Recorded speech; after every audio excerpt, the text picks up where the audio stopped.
But that's the problem. It's like you have these response videos that have been offered and they're great, but there's just so much more to cover that it's nearly impossible to do unless you want to sit there and give a million hours of criticism back.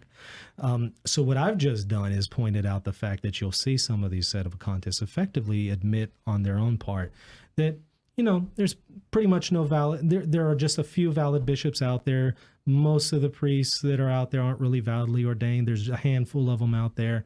But in most cases, you can't really receive the Eucharist from them. So it translates into, if you're going to buy into my Sedevacantist thesis, you have to effectively say bye to the sacraments in 99.9%. I don't know how that's not demonically inspired, that position. Seems very problematic. So what I want to say is, all right, instead of us sitting here and spending a million hours addressing every one of these objections, and there will be a million more that will come once these have all been addressed, instead of us doing that, let's just cut to the chase. What am I really buying into when I buy into Sedevacantism? Well, in the vast majority of cases, I just won't be able to receive the sacraments. That's what I'm buying into. I think that shows the problem with it.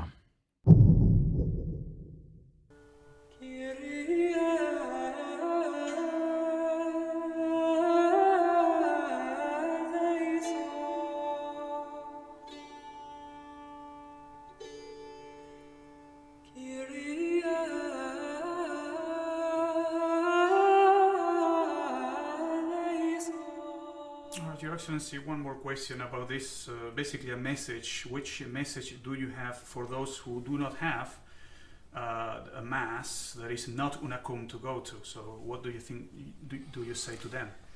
I would say a number of things. Make every effort possible to go to the non-unicum mass, even if it's only a few times a year.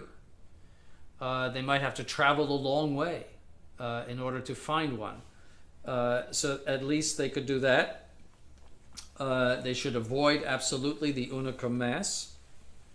They could move if possible. I know that's not possible for a lot of people, but they move to centers where they can practice their faith.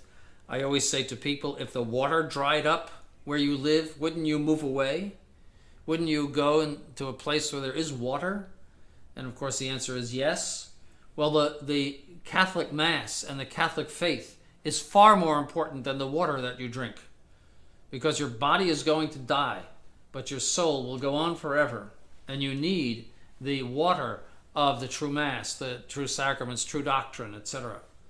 And a Mass and an apostolate and priests who are Bergoglio free, and not some organization that is looking toward approval, looking constantly for approval from the Novus Ordo. So that's what I and if all else fails, well, now we are streaming our Catholic Mass.